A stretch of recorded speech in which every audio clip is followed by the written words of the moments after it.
sure this goes live straight away. Except you're not.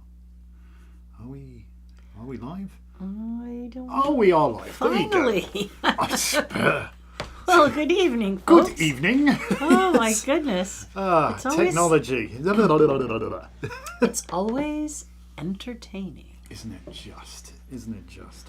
All right. Well, do people mash that like button, and all that fun stuff? Thank you. Pray begin. All right, so we're on chapter 10. I know, it's the end. It's a small little chapter, and it is, where do we go from here? That's a very good question. So we've been through all this information, right? We have learned what Wicca is and where it came from, its history. We've learned about the elements and the Sabbats and the moon's espits and magical tools and the names of, in the name of gods. So finding a pantheon. We've talked about a place between the worlds, casting a circle, and a dedication rite. Now we're at the end. The conclusion. Sadly, all good things must come to an end. No, this is coming to a beginning. Oh, well, there you go. Oh, I see what you did there. This chapter speaks about leading a magical life, being able to transcend the profane and walk in beauty. We explore how your actions, deeds, words, and even your thoughts can serve to honor the divine and inspire others and yourself. So walk in beauty is a reference to Tifareth. You can get anywhere from there. I kind of figured that out. We look at ways in which you can keep yourself inspired and motivated to continue your spiritual growth. And we consider some practical steps that you can take to maintain both your own progress along the path of the craft of the wise, as well as how you can tend to the path itself, so it will remain available to whomever may follow in your footsteps. And that is part of your life as a person on the path. You are always working towards moving forward, but you would always put your hand back to those behind you to help them move forward. It is the obligation of every witch, and Lisa and I preservers of the path have taken an oath to preserve the path. That's what we intend to do to the best of our ability, as long as we draw breath, eh? There you go. Pray continue. Oh, I thought you were going to take that. Oh, I can if you want me to. Yeah. Just give me a kick then.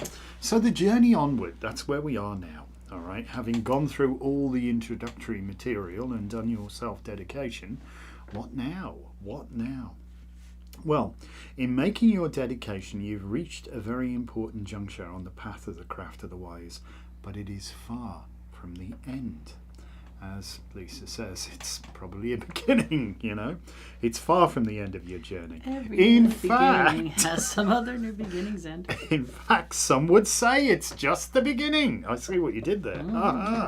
Certainly, you're in a very different place than when you made your first tentative steps onto this well-worn path.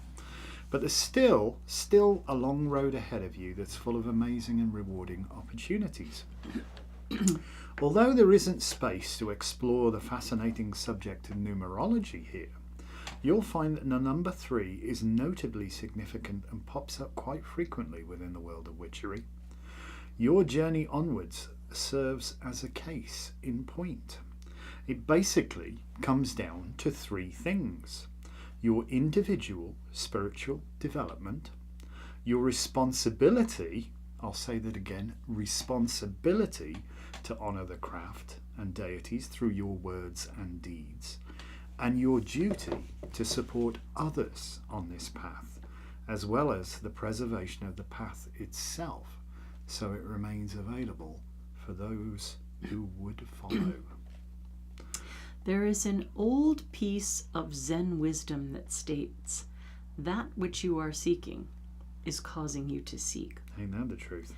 And that seems like what's happening a lot of the times.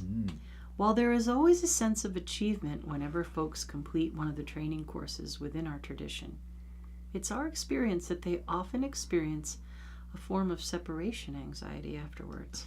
And true. they can't wait to sign up for the next course. It's true. Nobody And wants it's not to leave. just that being separated from the circle or the people that they took the classes with, although that's part of it. But there's a special energy when you start having aha moments, and you want to continue to be in that thread of energy of learning. Having made it through this book, it's more than likely that you've opened the door that has no key and acquired that taste for learning and that appreciation for knowledge. So what is next? Where do you go from here? Well, the good news is you have plenty of options. Lots of options. What's more, you can pursue more than one option at a time. One of the first things we would suggest, even though you can't learn the mysteries from a book, is to begin to read. Actually read them. Yeah. And go for quality rather than quantity. Choose books written by or about respected craft elders.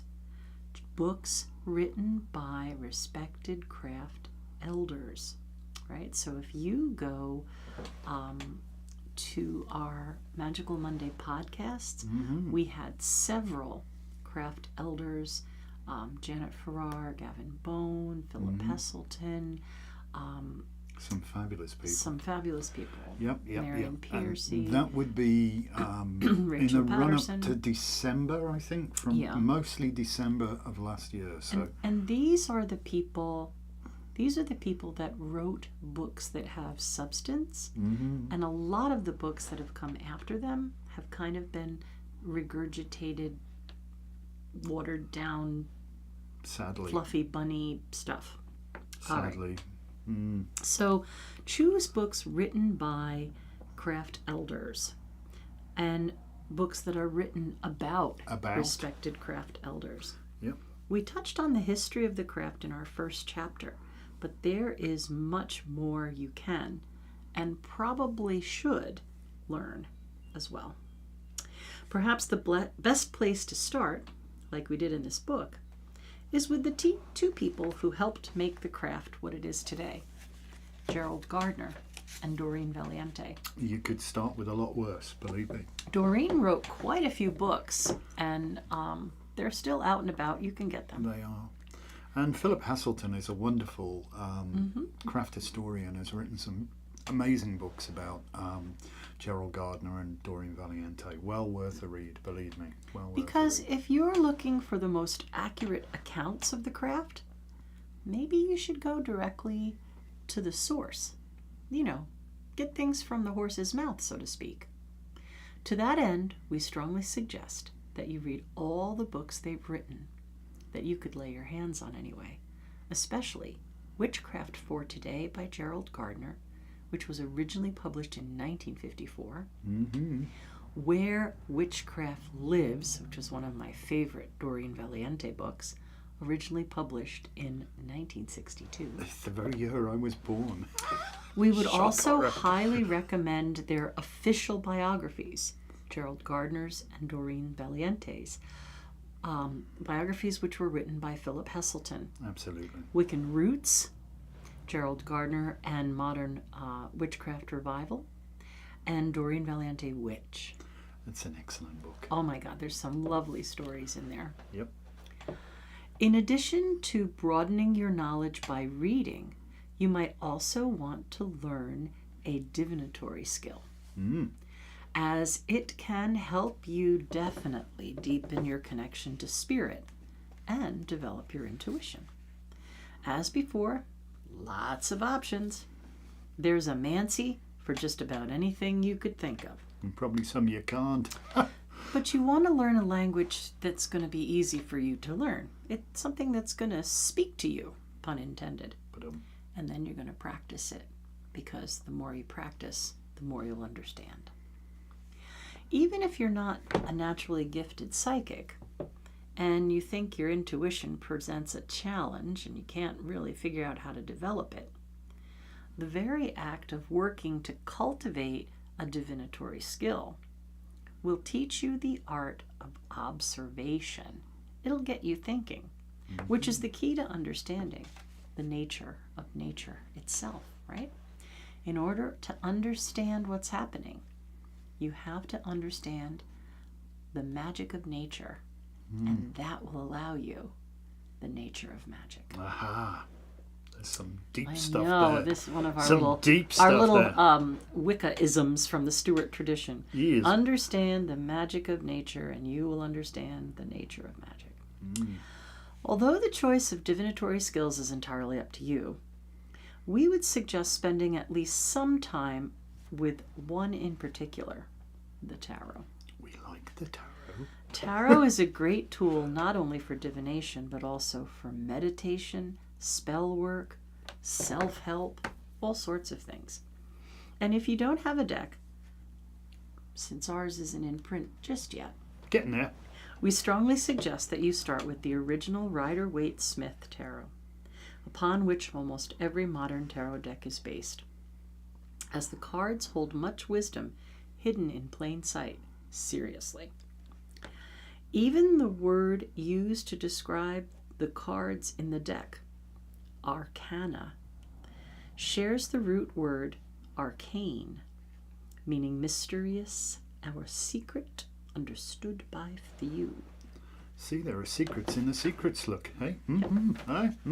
Tell Do your you want friends. to go there aside? Sure. So, aside from digging into the history of the craft and honing your divinatory skills, as they say over here, I don't know how I would say it now, you could also aid your personal growth by delving into the subjects and pursuits we've listed below. For example, herbalism, which is a great tool for healing or indeed incense making. Astrology. Astrology you will find in everything. So astrology is a discipline for planetary insight, understanding the wheel of the year and the cycles of the moon, and magical timing. Just as a little aside, we've come across certain Wiccan groups that just celebrate the Esbats on a full moon, but they don't care what sign it's in, and they don't seem to have any truck with astrology, which we find... They can, but they're losing those ingredients. Yeah, it's like you're missing out half of the stuff in your pantry. You could turn something really good out if you knew about it, you know? Yeah. So astrology is essential and is in everything else. So there you go. Meditation. Ah, yes. There is, going sideways for a second, a bit of Buddhist... What is it?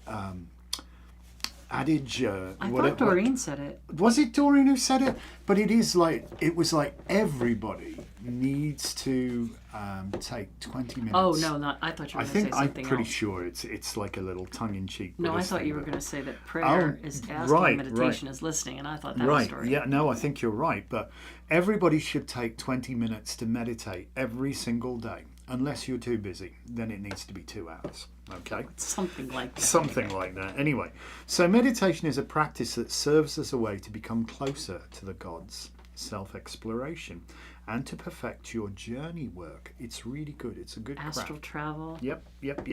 Learning just to quiet your mind. It is important. Then, of course, we've got kitchen witchery and hearth magic.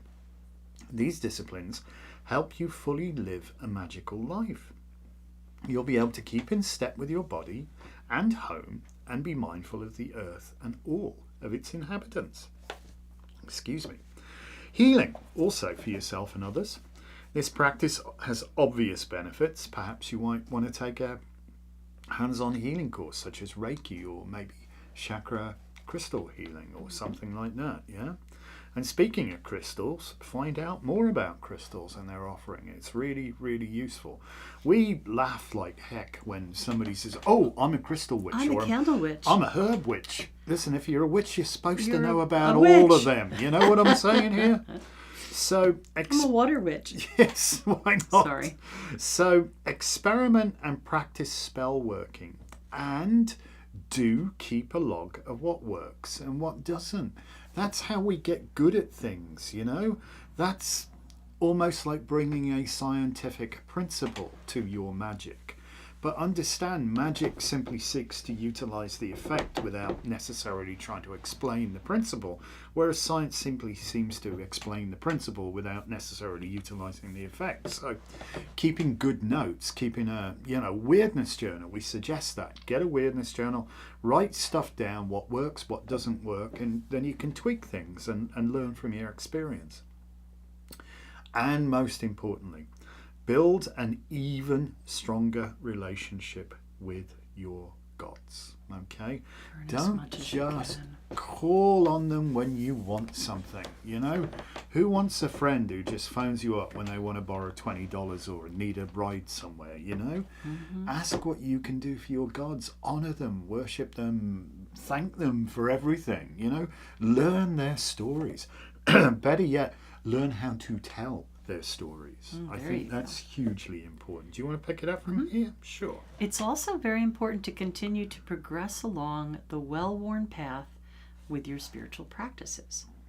While you are certainly free to remain a solitary practitioner, there's loads of the solitaries out there, you may want to also think about finding a group in your area and check them out and see if they're a good fit for you energetically. Just be mindful that some groups or traditions are more open and welcoming than others, and not all groups are going to fit all people, and vice versa. Well, that's true. That's true. There are many different Wiccan traditions and witchcraft practices still in existence today. Do your research and hunt around a little bit for one that speaks to you. Many times the way in is to a festival. They'll hold like a Beltane or a summer solstice, something like that. And then you can kind of go in and check out the vibe. When you found something that resonates with you, do like Doreen did all those years ago. Get in touch with them. Maybe write a letter. Rest assured that if you're coming from a place of sincerity, you're not going to offend anyone. That doesn't mean they actually have space for you, though. But they might help you find a group that does. And if there are no suitable local groups, you might also consider forming one of your own. That's not to say that you should declare yourself a high priest or a high priestess. No. And attempt to form your own tradition just after dedicating. Well, not at this stage, please. Get a bit of mileage under your belt. But please think about setting up a study group and building a tribe of like-minded individuals. Those that can really help you learn and grow. You want me to go? Yeah. All right, so honouring the craft. This is really, really important. So we've touched on the subject of ethics. Oh dear. Ethics in a couple of places. But now that you've taken the step of dedication to your gods, ethics will assume far greater importance. You must continually strive to ensure that your thoughts, words and deeds honour both your deities and the craft itself. However, this is nowhere near the heavy burden it seems like if your head is actually in the right place. You just have to remember that energy follows thought. Be mindful that your thoughts become your words, and your words become your actions. So you may need to rethink your thinking. It may sound obvious, but whatever you focus upon becomes the object of your focus. Its energies are emphasized and enhanced. Right, whatever you're focused on comes into focus. It most certainly does. If you're focused on what's wrong, you'll quickly notice that there's something wrong with most everything you look at. This, in turn, only serves to reinforce your negative focus. It actually feeds upon itself, and believe me, your day will go from bad to worse. On the other hand, if you consciously change your focus to what's right, you will instead start to appreciate the wonderful things that surround you with a renewed sense of gratitude. When we humans make the transition from spirit to become incarnate in our physical bodies... Oh my God, back on this karmic planet. True enough. our perspective becomes brutally, I have to turn over 2 pages here, don't I? Sorry. Brutally curtailed as we now literally become the centre of our own universe and the sole frame of reference within our reality. You see from where you're standing, you can't help it, you know? Mm-hmm. Again, we see from where we're standing. While it's easy to see how things will affect us, when we walk the path of the craft of the wise, we need to be mindful how we affect things. It's important to make conscious and concerted efforts to attune to your higher self and endeavor to take the high road whenever possible. Conduct yourself with pride, but you must also remember to be humble. Try to be gracious and tolerant of others, even if you think they're crazy. Do not allow their actions to frustrate you. Love and light, love and light. Chances are that they're not even directed at you anyway.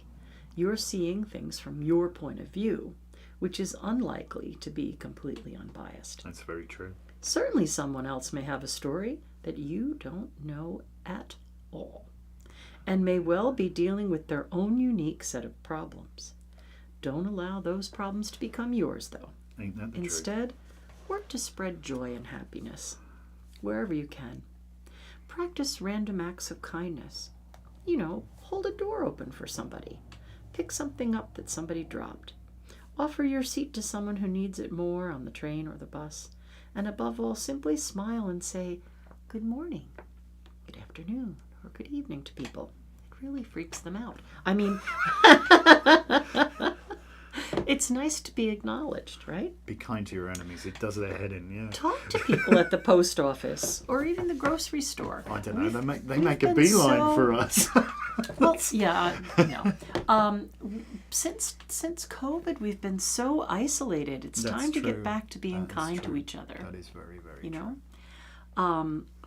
Be mindful also to honor your deities by practicing respect for all living things, including Mother Earth. Mm-hmm. You're claiming to be a great pagan and you're not even recycling? And while it certainly is laudable to support environmental causes, try to remember that even little things make a big difference. Be aware of your own environmental impact, your carbon footprint. Reduce some usage of things, right? Like, we don't even think about it, but if you run the water while you're brushing your teeth, that's gallons of water gone. True that. And you could run the tap at half open and still wash the dishes or your hands perfectly fine and save half that water. But people don't think about things like that. Mm-hmm. Think about the environment. Reuse what you can reuse. Recycle or upcycle things. Upcycle's really cool, yeah. You know, give things away that you don't need to somebody. Or if you need to get something, instead of shelling out a bunch of money to buy one new, see if you can find a free one. There's all kinds of things offered now. If you don't absolutely need to take a car, you could walk, well then walk. Do not litter. Throw things out onto the ground. Or better yet, maybe you pick up what somebody else has discarded. A wrapper, a bottle, and dispose of things properly. While it's true that a single person may not be able to change the world, you can bring a world of change to where you are. This is like anecdote central, isn't it? This last chapter. I love it. That's all right. It is, though, isn't it? So, supporting others and the path itself. Every journey has a beginning, even if it has no end. I think it was Lao Tzu that said even a journey of 1,000 miles begins with a single step. We have that on the wall. Yeah, although we may walk the path until the day we shuffle off this mortal coil to join our ancestors, each of us began our journey by taking our first tentative step onto this well-worn path. By doing so, we have each become indebted to those who have gone before. Remember that if it were not for the efforts of our forebears to preserve the path, it may well have been lost in the sands of time. Seriously. You know, if you can't find a group around your own area, there are amazing things you can do now with social media. You could start a Facebook page and find like-minded people. You could hold Zooms once or twice a month.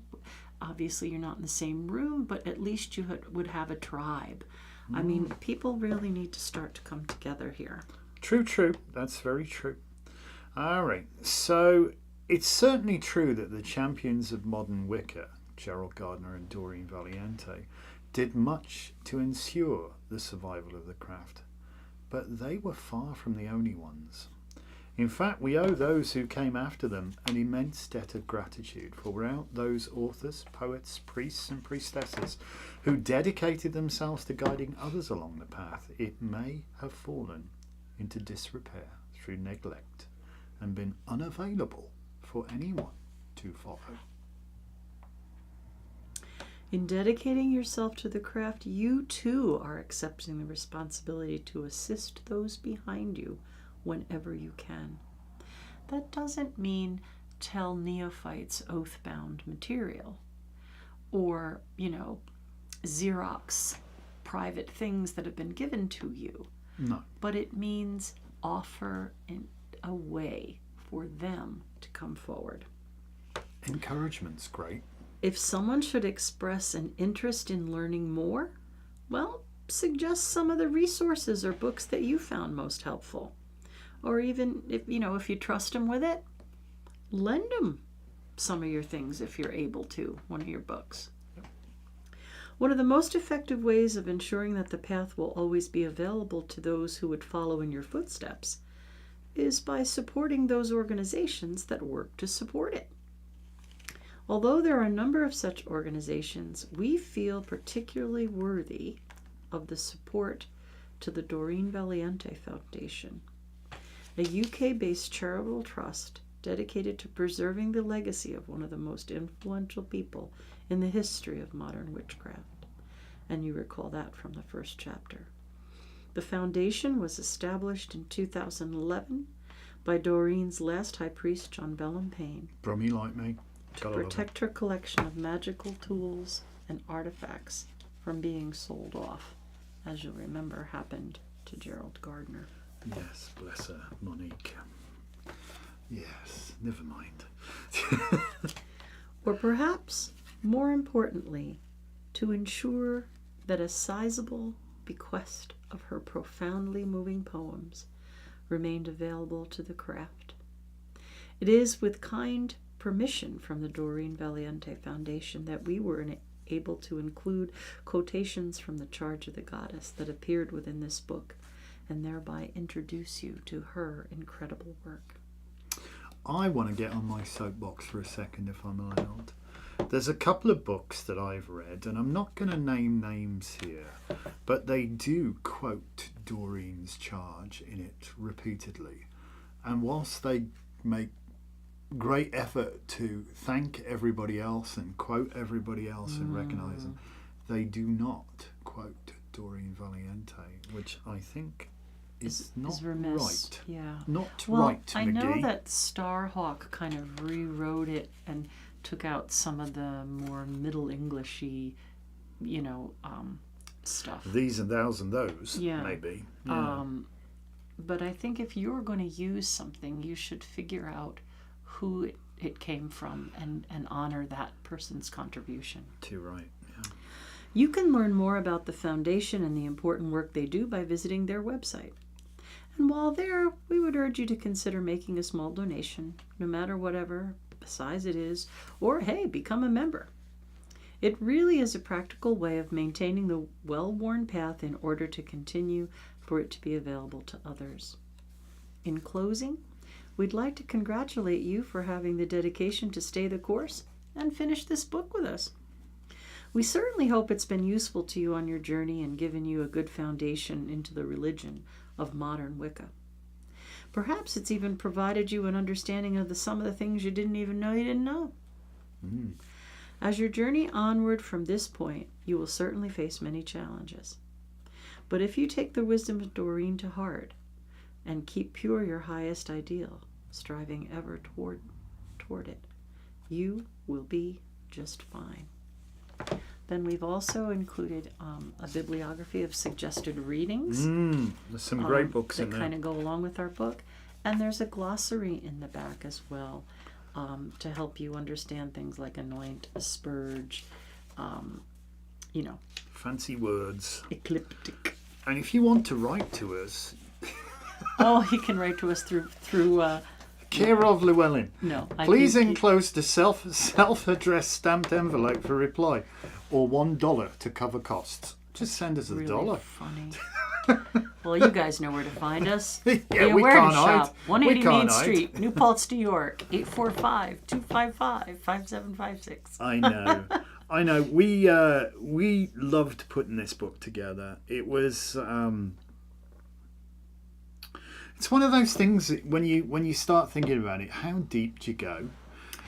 We could definitely write further insights into the craft, but this is a good place to start. And then we would encourage you also, if you really want to learn, we offer a course called Coming Home to the Craft of the Wise, which is 12 sessions at 4 hours apiece. So it's nearly 50 hours of instruction and ritual. It takes a year and a day to And do it. we do it one day a month for a year, and then there's a dedication ritual. And we are going to be offering the next round that starts in October, hybrid. So we'll have some people in person and some people on Zoom. And our tarot course that's starting in July 20th, is also going to be in person and on Zoom. Because of, I think, our YouTube station reaching further out to people, there are more and more people who don't live nearby that are finding us. Hallelujah. And we want to be able to help them on their journey as well. Doing our best to be somewhat less of a well-kept secret, because we ain't getting any younger. And the other thing we wanted to make sure that we told you tonight was next Monday is Memorial Day. Yes. So we're not going to be having book club that day. But we will probably still do Magical Monday. Probably, next Monday. yeah. We have a ton of stuff to talk about, and as usual. But we probably won't be doing a book club next Monday night. Okay. Yeah. We made it through the whole book. Yeah, we have to work out what to do next now. Yeah, we still don't we've know. got a ton of ideas, but we've just got to We're come at to something we odds. can agree with. We're at odds because I'm like, I want to do this. No, I don't want to do that. I want to do this. No, I don't want to do that. So, it's not like we're ever going to be able to do them all anyway. So. Well, I don't know. We can try. I don't know if we can do them all. Yeah. We want to do all of the things. I want to do all the things. All of the things. All don't right, we all? peeps. Thank you so Thank much you. for your kindness and attention. Mm-hmm. We hope that you enjoyed this first book, and we are going to go. If you don't own it, hit us You up. can go to simplywicca.com. You can. Yeah. You could order it from the awareness shop. Yeah. And we'll sign it for you. If you don't own it, we'd be glad to. All right. So, guys, thank you. It's been fun. We've enjoyed it, and I'm worn out now. I've been wrestling out in the mows garden and stuff. a lot today, so I think I'm going to go find something to drink and something to eat, and probably collapse. And then tomorrow's another day. So thank you so Peace. much. Be well. Thank you. If you like what Blessed we do, be. so throw us a super sticker or something just to say thanks. Oh my gosh, Yeah, they've already chatted us all day. Well, yeah, I know. That's it. But Thank you all very much. thank you so yes, much. and if you're seeing this afterwards, because it'll be a series, you can always give a sticker we like stickers. Stickers are good. or subscribe. Oh, definitely subscribe. Hit If the you're like not, button. if you are not a member of the channel, you really should become a member of the channel. We think so. All right, guys. Be well, All right. be blessed, Thank and we'll see you next Peace. time. Blessed Take be. care.